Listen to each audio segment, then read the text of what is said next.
This is Bobby, Renaissance Game Supply. So today I wanted to kind of take a minute and just kind of illustrate and show you some examples of cards I've been finding in this recent 625,000 card acquisition that I made about 3 weeks ago.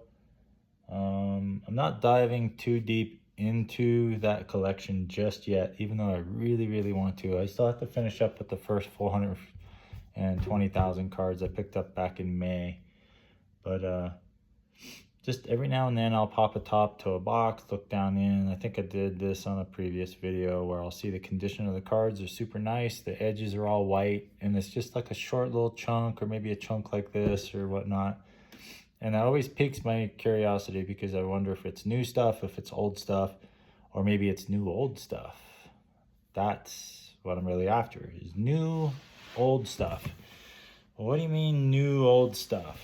All right, well, that's a very good question. This is what I mean by new old stuff. That's white on the edge. And you got one card that's a little separated there. And that's Revive the Fallen.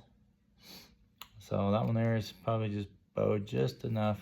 But anyway, these look like these were cracked. Maybe the rares pulled out. Maybe some of the high dollar common or uncommons from this set. And this is Morning Tide.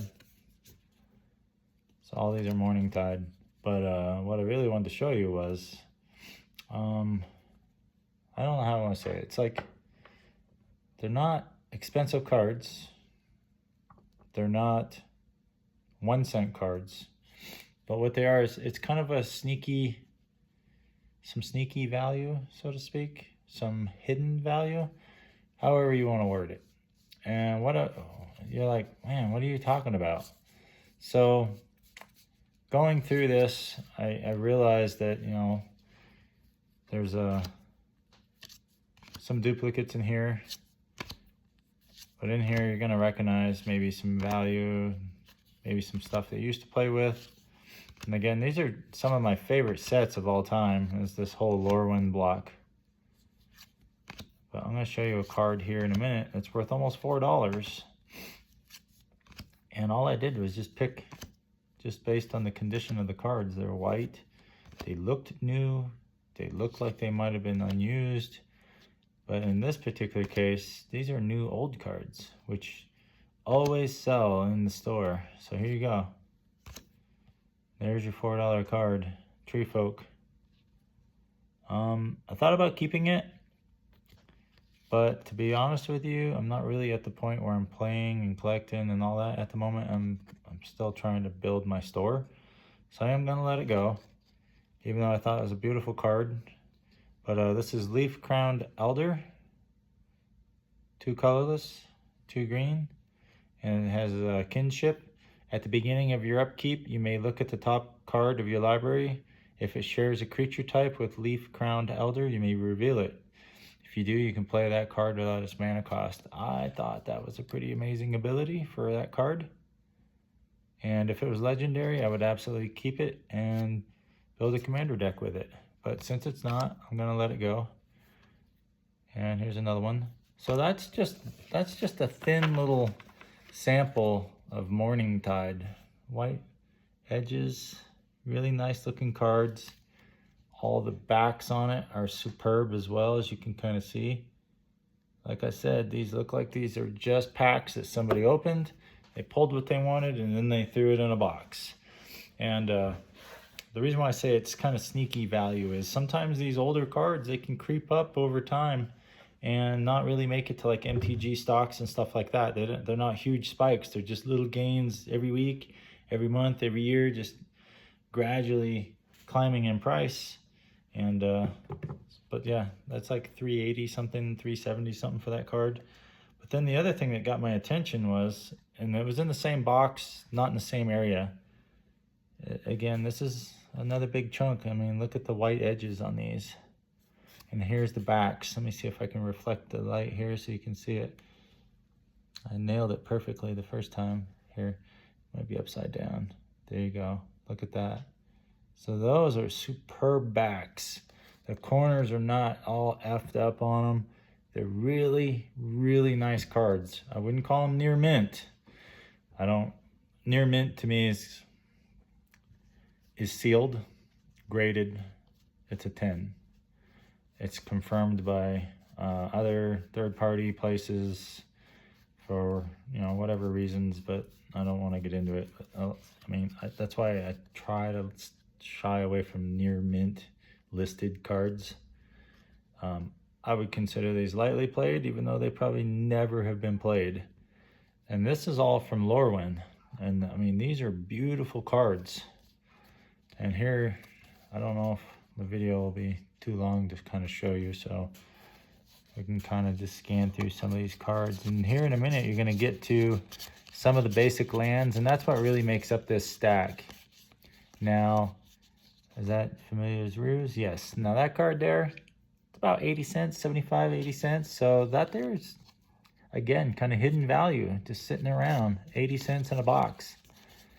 And you add up all of this, and some of the other bulk stuff I had sitting around here. This was a quick $70 for the store.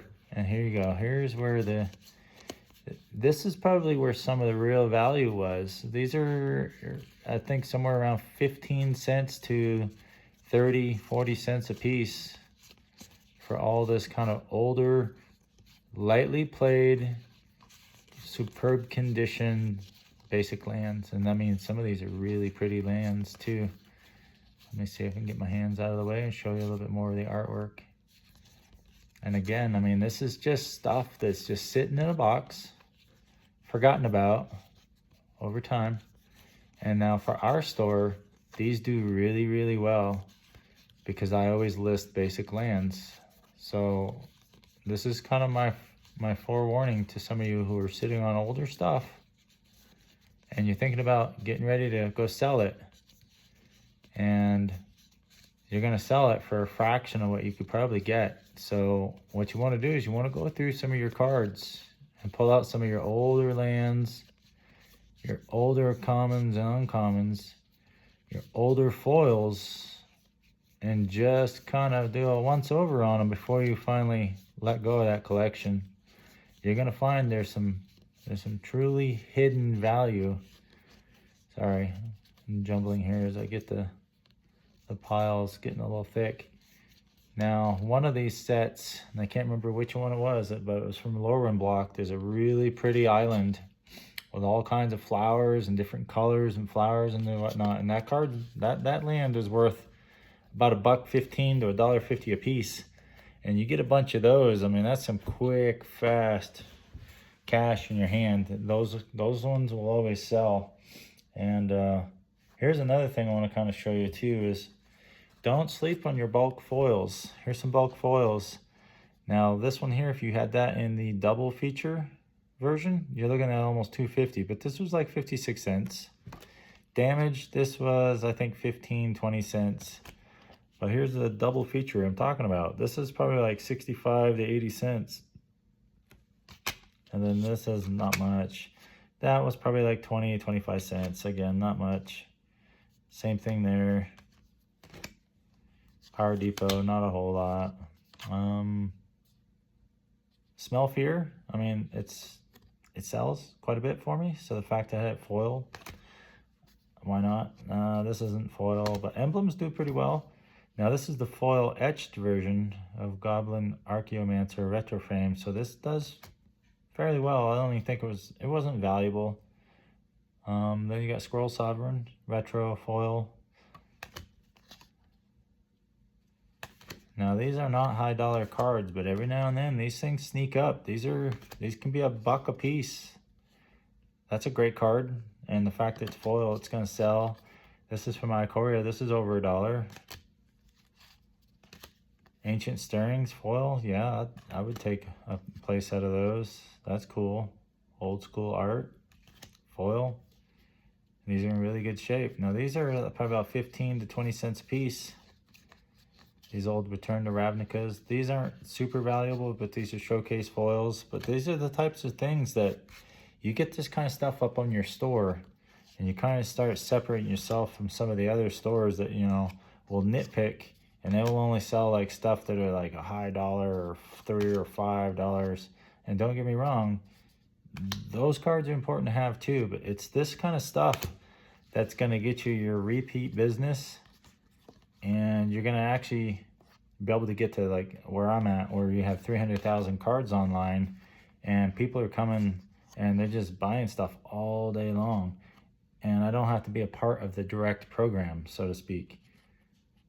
These are Street Race from the Dominaria Remastered, and then this one here is the extended Alt Art Street Wraith foil. That there is worth over $1, and it was just laying in a box. This ain't worth much, but that's the foiled etch. These are just foil retro frames. Again, not worth much, but still, it's somebody out there wants them, they're gonna sell. That's a foil, and then this is your foil etched. These are just neat little cards to have. They help cast, like I said, they help cast a net. So one of my favorite things is to have a vast inventory of cards available for people. And my whole goal with starting my shop was give somebody one place to kind of go shop for, whether it's basic lands, retro art, art cards, tokens, emblems, helper cards, checklist cards, your cheap commons and uncommons that are a lot of people have issues with, or they struggle with getting uploaded and keeping an inventory of them online. Again, the reason why a lot of shops don't do it is A, it's time consuming, and store owners aren't going to do it themselves because it is severely time consuming. I'm not going to lie about that. But for somebody like myself, or somebody like you who subscribed to my channel, who wants to sell bulk, wants to get into it, they think that there's value in it, and there's absolute value in it. It's just not going to happen immediately. Now, once you get to my level, where you have like a million, 1.2 million and a half cards, you're going to start seeing that your sales are really starting to kind of take off. And the big part of the reason why that is happening is not because of social media outreach. And well, maybe in your case, your store, maybe it is, but not my case. I don't really spend a lot of time pushing my social media, mainly because I'm busy. I do know that it's important, and I do know that I need to get it done at some point, but at the same time, I also need to get 2.5 million cards online before I really kind of start pushing all that. So at this point, I'm just going to try to start mixing both, where I'm kind of getting cards online and kind of doing some social media, talking about it a little bit and whatnot. So maybe you can find success that way. But second part of this video here, I wanted to jump back onto the importance of tokens, emblems, basic lands, cheap uncommons, cheap commons, and a big part of it is stuff like this. So this is Rivals of Ixalan, basic land. This stuff here sells, and it's got a decent price to it. It's somewhere between 50 cents to 80 cents for each copy of these. So every time I find Rivals of Ixalan, I will absolutely set them aside. Same thing with this. Zendikar Rising or Zendikar, anything with full art basics, foils. I know the subject's probably been beaten into the ground. These things will be reprinted into the ground. But I'm just saying that if you are somebody like-minded, like myself, who's going through collections, you're trying to pull out some good stuff that's going to sell, you want to get your store, filled out with all kinds of different types of cards, so you're not just selling the same thing like staples or expensive lands, expensive cards, spells and stuff like that. You kind of want to expand, cast your net, so to speak, because the wider your net is and the bigger your inventory is, the more you're going to attract somebody who would rather buy from one source instead of 10 different sources to complete their deck. And that's my target demographic, is I'm after the people who want to buy from one source, pay one shipping cost, boom, they got what they want. So as you can see, there's decent hidden value, and the reason why I say it's hidden is because, you know, it's buried. I mean, you got to go through boxes and boxes of cards to get this stuff. It's not sitting out on top, and it's not glowing in the dark, so to speak, so you can just pull it out in a box and grab it and list it and tell quick list or whatever you use to upload how many you have. So, and here's another thing, and I showed these in a previous video, but there's some more kind of hidden stuff. So you got to dig for it. You're going to find some reserved list stuff probably. Unless your collection that you're buying from is well picked through, you're probably not going to find too much. But that's why I like to buy from retailers, not necessarily from particular customers and stuff. I don't know, I just feel like some of these older retailers that's been around for a while, they're just sitting on stuff and they're just sitting on it and sitting on it. Meanwhile, some of this stuff has been slowly gaining in value, but it's just becoming to the point where it's overwhelming. And it is. It's even overwhelming for me, and I've got, you know, electronic card sorters. Even if I had 6 of them, it would still be overwhelming. It's a lot to deal with all the time, unless you have like a whole team attacking that collection, and then you're just going at it. And at that point, you got an operation, and that's cool.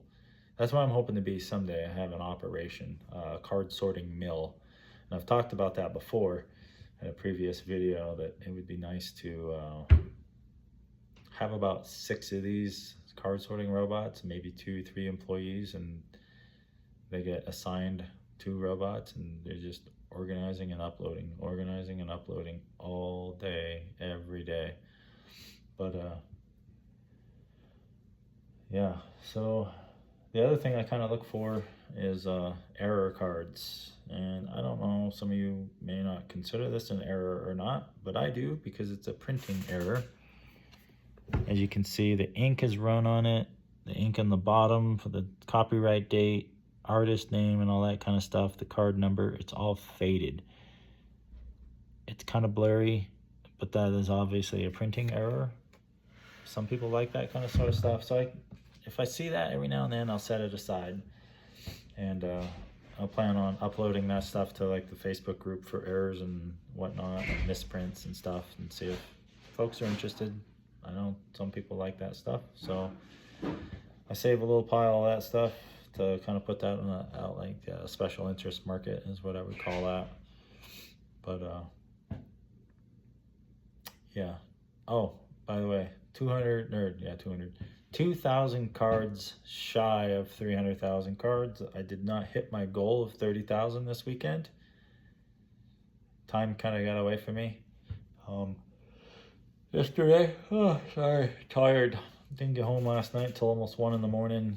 Ended up taking some razors out to the countryside, and we went climbing hills and stuff last night at about midnight. It was pretty fun.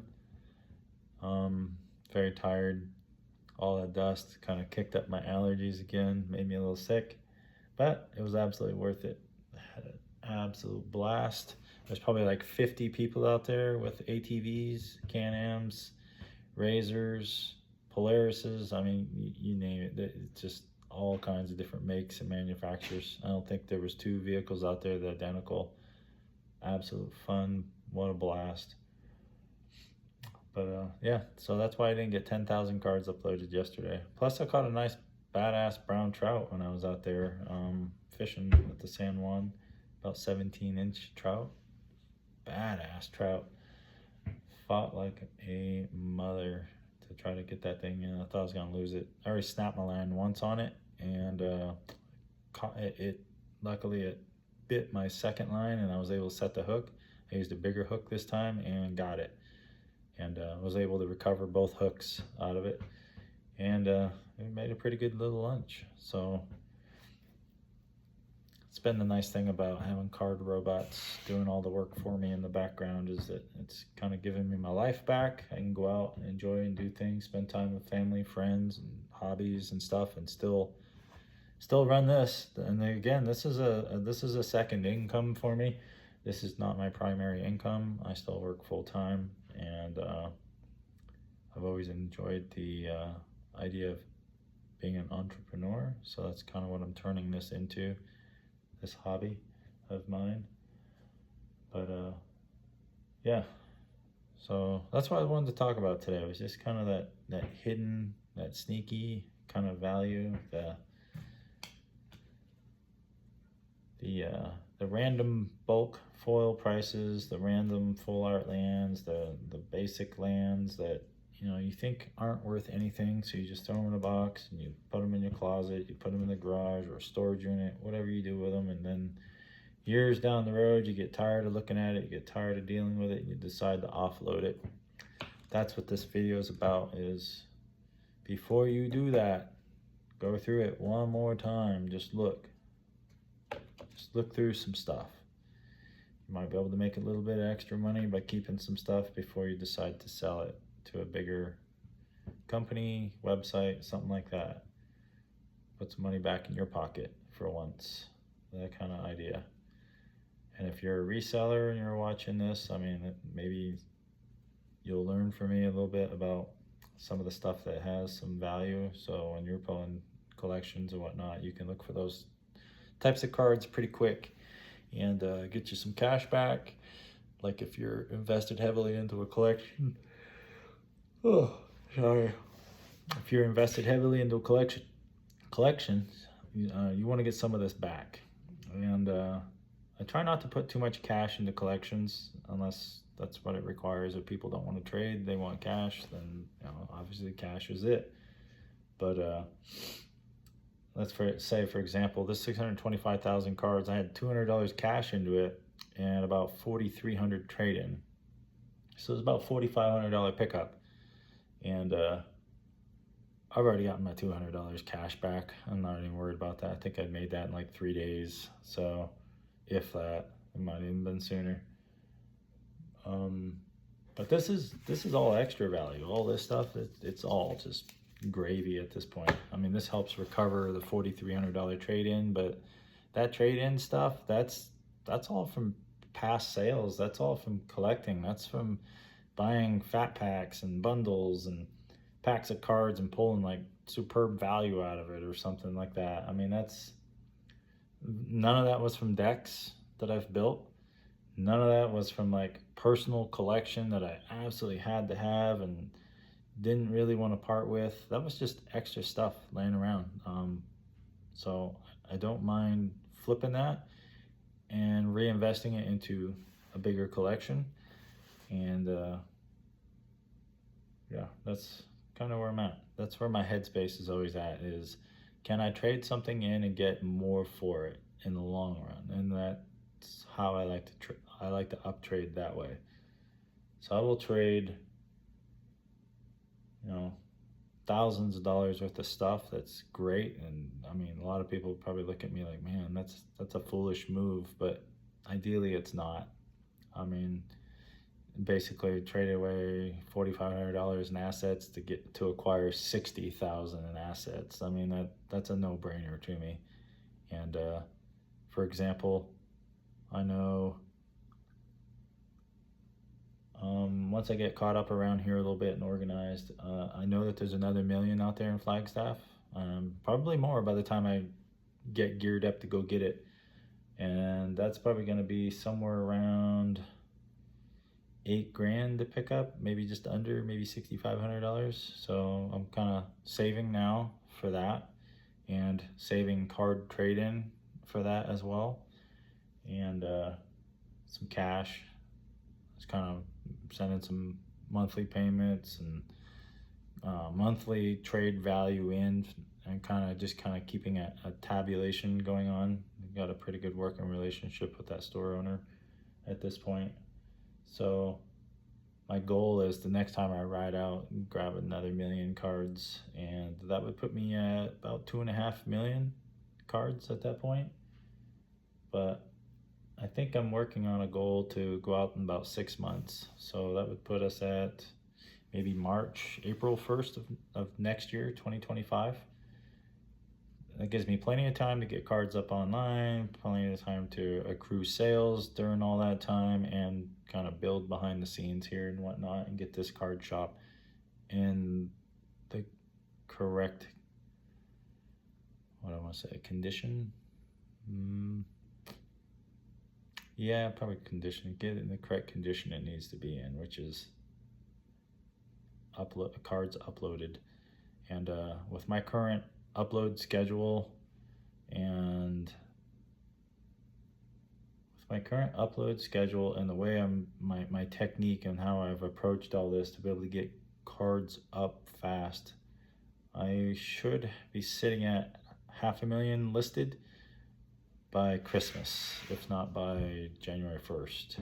And that's what my main goal is. So when I fail and I don't upload, 5,000-6,000 cards a day, that kind of sets me back a little bit, because it really puts all the pressure on the back end of the schedule here.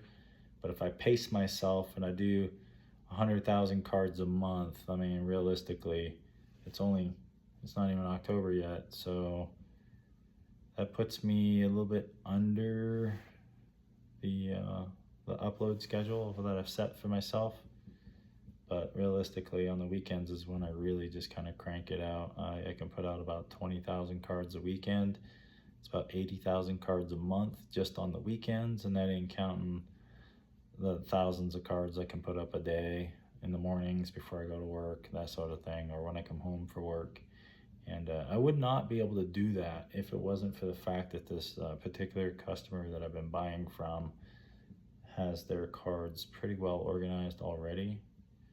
It's not like 100% organized. I mean, some of it's chaotic, but for the most part, and sometimes I've been organizing 100 cards in a row of the same thing, so that helps. It does help, but also having a pair of robots do that ahead of you, that really, really, really helps, because then you just grab the letter group and you upload it. But anyway,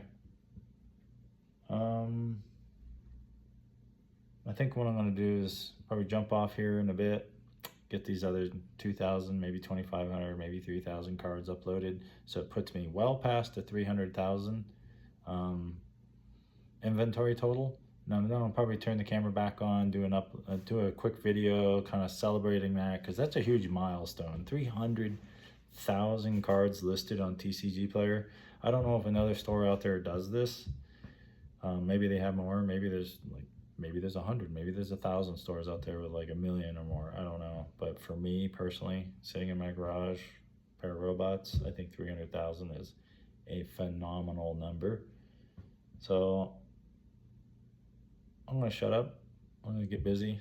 So hopefully some of this helps you guys. I mean, let me know if this information really is helpful, especially looking for this kind of hidden value and stuff, and pulling out particular cards, because I'm hoping that by me showing you some of this unique value, that you can just quickly pull through and get yourself going and generate some cash that you can then use to go buy your next collection. Because I'll let you know right now, starting from a single card hotel and working myself way all the way up to like 1.5 million cards, I'm gonna tell you right now, every single acquisition and every transaction for picking up cards absolutely counts.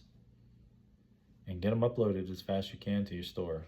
Don't sit on them for months or weeks. Just grind and grind and grind and get it done. But just know that every single transaction counts, and it helps. All right. Thanks for watching. Y'all have a great one.